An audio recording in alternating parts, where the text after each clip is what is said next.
Hey, everybody, welcome back to the Ohio Valley Real Estate Report. My name is Johnny Kazumka, and with me, as always, is my partner, Scott Connors, broadcasting from Columbus. Happy Monday, my friend, here at Headquarters West. Headquarters West. Anyways, today we're talking about the interest rates that the Fed had promised that they were going to be reducing. We're talking about interest rates? You think people want to hear about interest rates? Nobody wants to hear about interest rates, but they need to know that the Fed had overpromised and underdelivered on 2024, saying that they were going to reduce on a gradual plan. First it was 5 to 6, then it became 3 to 4, then it became 1 to 2, and now it's none. They're not reducing the rates anymore, at least from the latest statement. So what does that mean to your home sale, your home purchase? And Scott, from Headquarters West, what are your predictions for 2024 with this? Well, so I make the joke because it's probably the question we get asked more than any. In fact, it's definitely the question we get asked more than any is what's up with interest rates and how is it affecting the market? And so, disappointed that the Fed's not going to do the decrease that we expected. However, as always, our market seems to be pretty immune to these factors. The Ohio Valley real estate market is strong, has been strong, and sure looks like it's going to be strong into the foreseeable future. Couldn't have said it better. In fact, not just immune to the factors, it grows as a result of this difficulty because we're kind of that immunity to the difficulty itself makes us thrive. People will relocate here because it's more cost effective. They'll escape other markets where they have been displaced and find other cheaper places to live across the country. And we are one of those places. Without question. And it's not just conjecture either. I mean, we're seeing it in our businesses right now. I mean, we were first week of March, second week of March now. Mm-hmm. And, I know you're way up. I'm up 3 times. I'm 3 times the business I had last year to date. And so, it's kind of like we're beating a broken drum. That's not right. Yeah. It's a broken record. We're beating a broken horse. We're beating something. But it's the same thing over and over again, which is the market's strong. Rates really don't seem to matter that much. We don't have any inventory. It's a seller's market. It's just what we live every day. So, I had a theory when the Fed was talking about dropping rates. We did have a large reduction in December, which, was great. And by the way, when I say that it doesn't affect us, it definitely affects our clients. My phone's ringing. See there? We're busy all the time. The rates definitely affect our clients. I mean, buyers, they don't have quite as much purchasing power. We're going to see a little bit higher payment.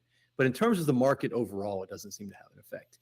And, my prediction when rates were going to go down is that we have a lot of buyers who are on the sidelines waiting for that to happen. Mm-hmm. And it wouldn't take much of a drop for everyone to come flooding back into the market.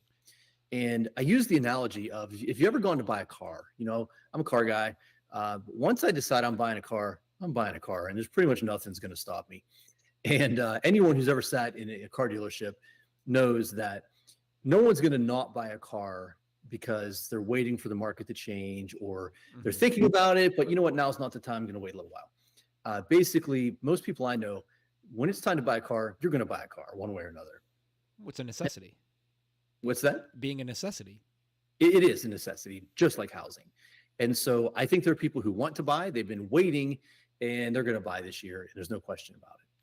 Yeah, I mean, it's just like an echo chamber where we keep saying the same thing, is that trying to time the market usually is a much larger consequence. It comes with more consequence than it comes with benefit because of the fact that, look, even if the Fed did stay on course and did exactly what they said they were going to do, continuously lower the interest rates, well, yeah, you're right. It doesn't necessarily have an impact on the market itself as far as adverse impact. Most people thought that as the interest rates go up, the pricing is going to come down. I'm sure that's happened in, some cities, some larger markets. It doesn't happen here in the Ohio Valley. And every buyer client that I've ever worked with that has ever said that has always been the recipient of, okay, great, you may have saved half a point to even a full point of interest by waiting. You also inherited a $30,000 price increase over the next 6 months while you waited for that to happen. So whatever you saved or whatever you thought you saved, you lost by the higher purchase price. By just general appreciation. And, I agree completely. It's the way I say it is every buyer I've ever had who has decided to wait for the market to drop has paid more for their house than they needed to. And that is a 100% universally true throughout my career. Mm-hmm. We have not seen any drop in the Ohio Valley market anytime. It just doesn't happen. So the advice I give to clients all the time is you should buy when you're ready to buy. You should sell when it's time for you to sell. And we don't suggest timing the market due to seasonality. You know, if it's January and it's time for you to sell, you should sell. There are buyers out there. If it's August and it's time to sell, you should sell. If you're ready to buy, you should buy. Don't think about, you know, when are the kids going to go back in school, or let's wait for after the holidays, or, you know, I just haven't seen that matter at all in virtually any circumstance. You know, try to predict the weather, try to predict interest rates, try to predict the housing market going down. Those are all fool's errands, in my opinion. And you should make that move when the time is right for you to make that move. Yeah, I mean, it's perfectly natural to speculate, but to rely on that is, I mean, it's damaging. More so for those who have ever pulled it off or achieved it. You know, tip of the hat to you, because you know it's always good to feel like it's winning. But by far and large, the rate of which the pricing increases based off of the demand that's being generated from that lack of inventory is substantially larger than anything you would possibly save by the slow trickle of these Fed reducing rates over time. In other words, if you were waiting for the Fed to reduce it 6 times over the next 6 months or to a year, by the time you got to the tail end of that train, the house that you truly wanted not only would have been sold, it's also going to be worth tens of thousands more. It negates anything. The best idea would be to buy it now at the lower price. Then when it continues to drop, refinance it. Right. That's exactly the point I was just going to make, is that you can get a new rate when the rates go down. You can't get a new price when the prices go up. Yeah, you can go back in time. It's sort of, you know, rates drop back down to 4 or 5%. You can refinance and get the same rate you would have gotten a couple of years ago. But I think we may once you wait, you can't go back and buy your house cheaper. Well, I lose you? Yeah, we paused there for a minute. But, sorry. What I said was, you can refinance your rate, just like you said, at any time if they go down. You can't go back and buy your house for less money. Yeah, we wish we could. I wish I can go back and buy a house in 1980s, 1990s pricing, but it just doesn't work. For sure. So here's a question for you. What do you do if you're a seller and, you know, knowing that we're in a very tight market where there's just not much inventory, you want to make a move, you need to sell your house and you need to buy a house. Hey, so one shout out real quick. Sean, thanks for following. Anyways, continue with the question. Sean, what's up? So the challenge is, it's generally much easier to to sell a house right now than it is to buy a house. And so how do you do that? So we've got multiple sellers who want to make that move. It's really tough to do a home sale contingency offer right now because it's a competitive market and most sellers aren't going to accept that. So talk about that, Johnny. What do you do in that situation? So my strategy, man, you hit on a really tough one. It's all situational, but you got to be competitive. So my advice to people that are doing home sale contingency is, one, you're bringing a lesser attractive offer to the table. In other words, if there's 3 full price offers on the table, one's cash, one is straightforward financing, and the other is home sale contingent, they're going to accept it in that exact order because there's no reason to take the path of most resistance when you have multiple options to choose from. So if you're going to do a home sale contingency, first thing I always coach, be aggressive with your offer, which is basically people are going to be focusing on price.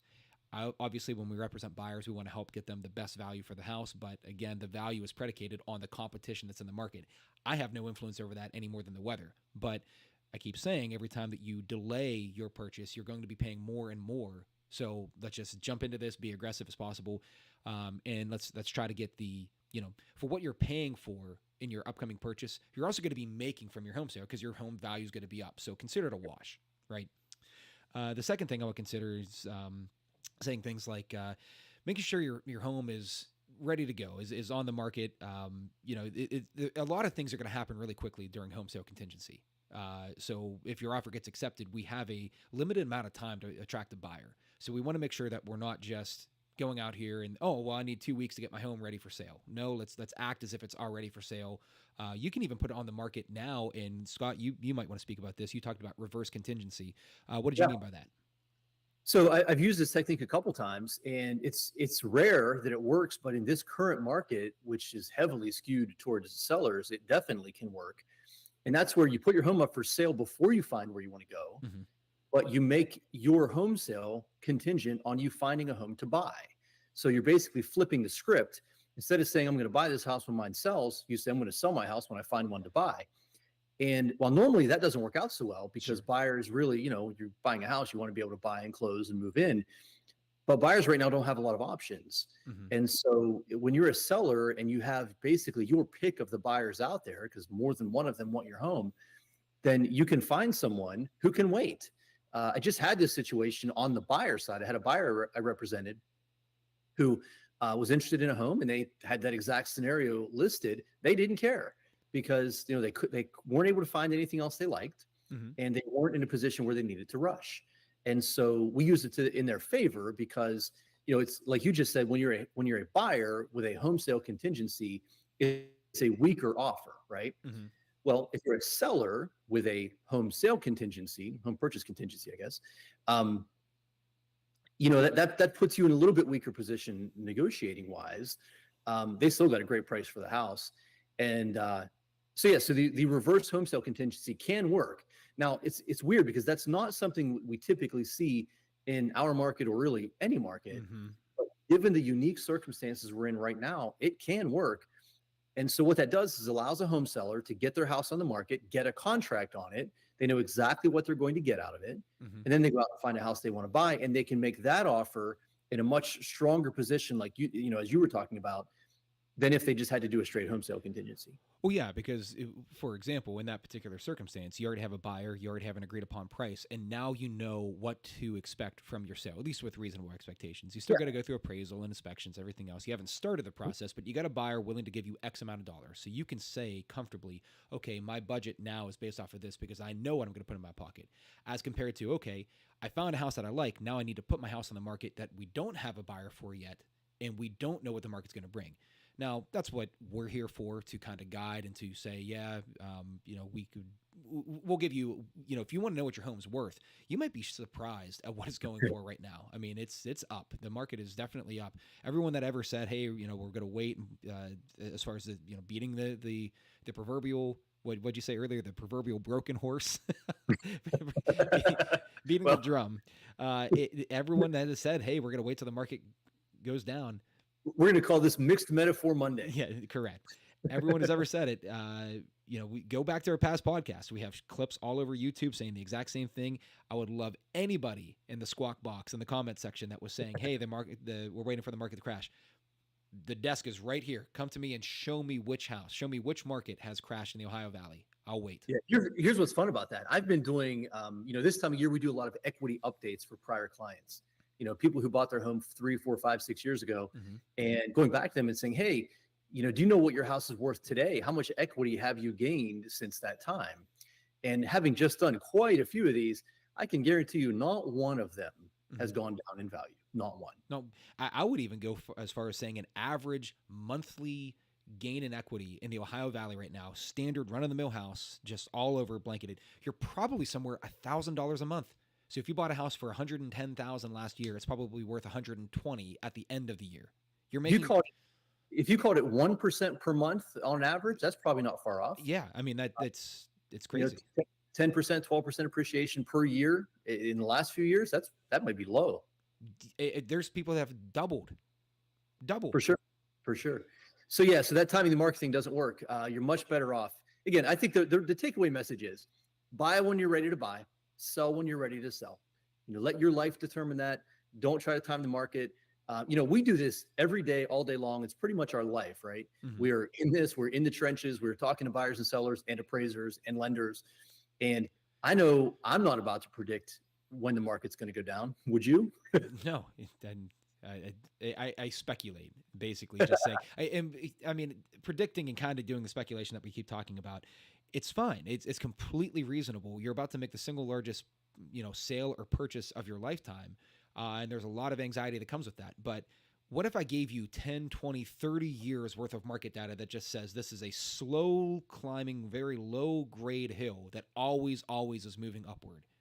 And if you're expecting me, there's a phrase in the day trading, it's escalators up, elevators down, right? Well, that kind of market has crazy fast swings, right? It doesn't matter how fast something goes up or down. Our market just doesn't do that. It's very safe, very stable. If you're worried about an impending crash, especially if you own a home now and you're worried about a crash, my question would be, why wouldn't you sell? Right? Well, sell before the crash. It's true. But in all, we like to give good, honest advice, and we're not Sure. advising I that know because it's a joke. Yeah. I know you are. So back to those equity reviews. That's been a fun experiment here, especially this year, because I mean, literally every single one has gone up, and some have gone up significantly.